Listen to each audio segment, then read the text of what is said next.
Give her some more wire. Oh, they're fixed, yeah. Okay. Would I have to direct this thing to? Okay.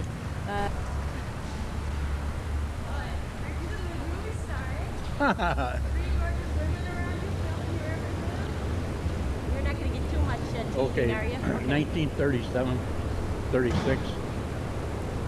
Uncle Tommy Philbin used to come over and get me and bring me to the park. It's 50 cents to get in the bleachers in those days. There were none of these bleachers. They were like just a cyclone fence around the outfield, and they were just bleachers like you'd see at Little League games or at high school games.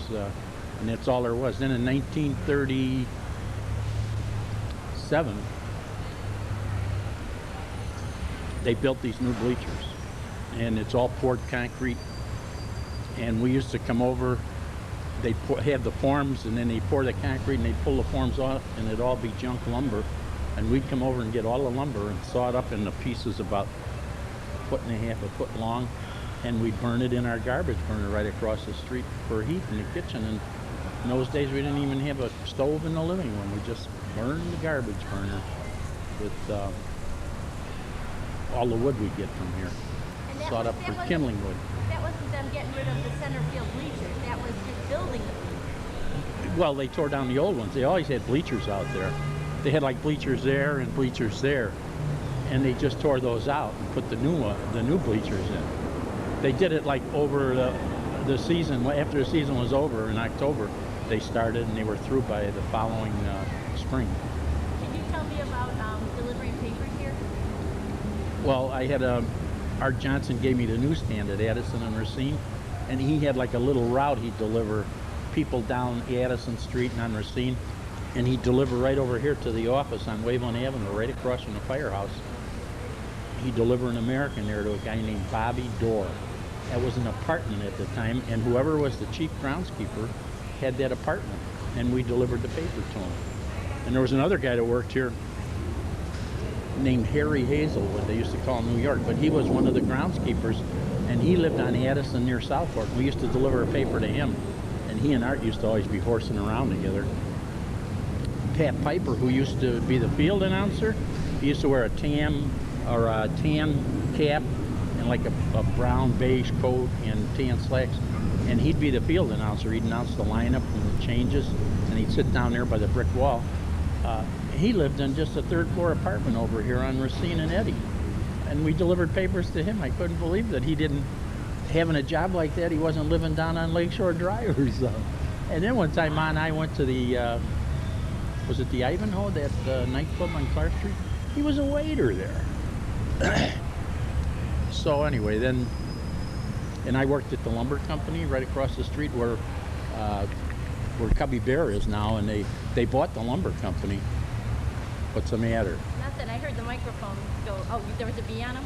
Oh, okay. What's the deal with the Cubby Bear, Dad? Well, they bought out I used to work part-time after school, and then when Art bought he owned the lumber company, then I'd go there and work nights when we lived on Belle Plaine, and I'd be dipping these what do you call them, tray holders. They'd open up with canvas on them, and I'd be dipping them in varnish and putting and I look in all the restaurants now to see if they got the same kind of tray holders that we were making over there. And then when Art had to move out because he didn't have enough room here, and he moved over on Fullerton, and then he sold the building, and eventually Cubby Bear bought the building and then punched out the wall, and now they got all kinds of tables in there where I used to work. And then you used to live behind? You used to live in the building across the street?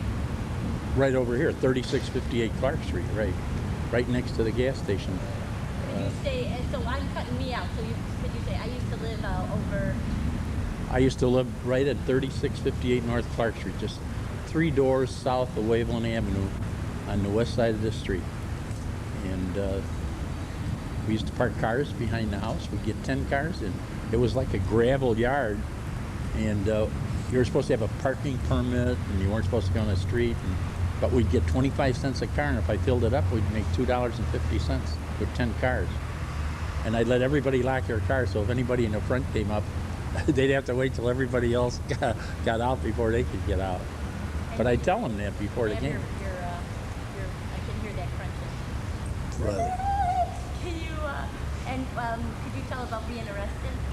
Well, you weren't supposed to be on the street flagging cars in either, and right at Patterson in the alley there, I guess I had my foot off the curb, so anyway, this guy wanted some money from me. They used to try to, like $1 out of the $2.50 he wanted to let me park, and my mother wouldn't let me give him any money.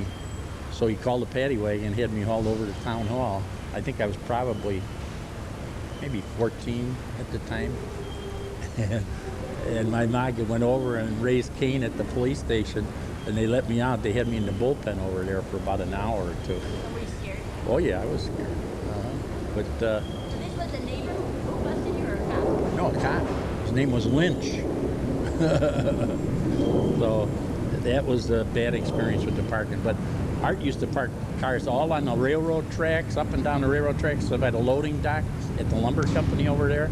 That's when the railroad still went through here. And didn't he get one smashed, right? Well, during the football games, that's before he parked at the lumber company. He'd get cars out there, and he'd charge 50 cents, and he'd make the people leave their keys, and he'd drive the cars all the way over to Southport and Grace, and double park them in the street, and then run back and get another car, and then before the game was over, he'd have to run and get them all back and double park them on Patterson. And then if it was a football game, he'd take one of the cars and go on a joyride. He went all the way to sometimes to Wakanda and back during the football games. And then one time he's pulling out of the alley and he smashed the car up. But Art had enough money, so he was able to pay for the damages, and he didn't get in any trouble. So he paid the guy off right there. Well, whatever. I don't remember exactly what when he paid him, but he was. I'm going to eat the rest of my sandwich. Okay, good.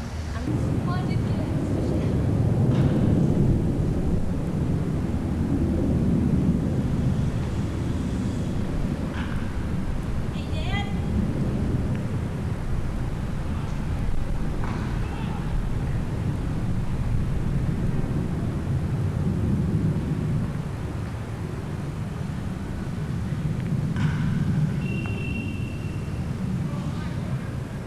I cannot believe the difference using this camera and the old camera.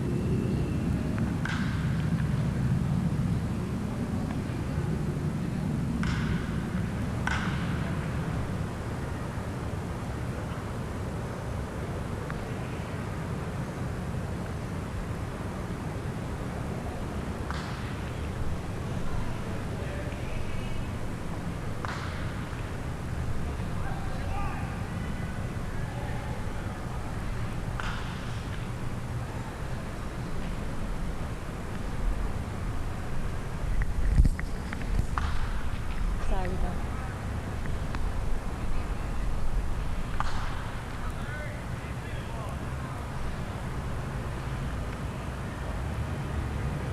So keep an eye. When it gets up to the 50, it's done.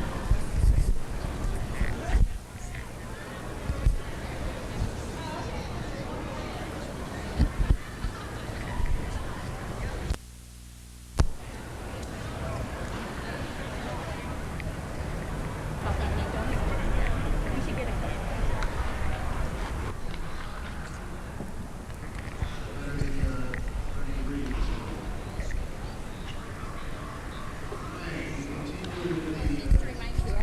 When you're holding this, I can hear every move you make, so you have to be careful.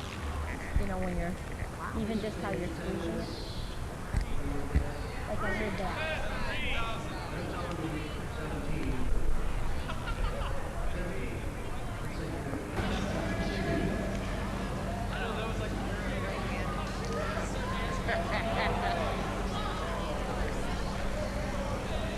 Okay, now stop.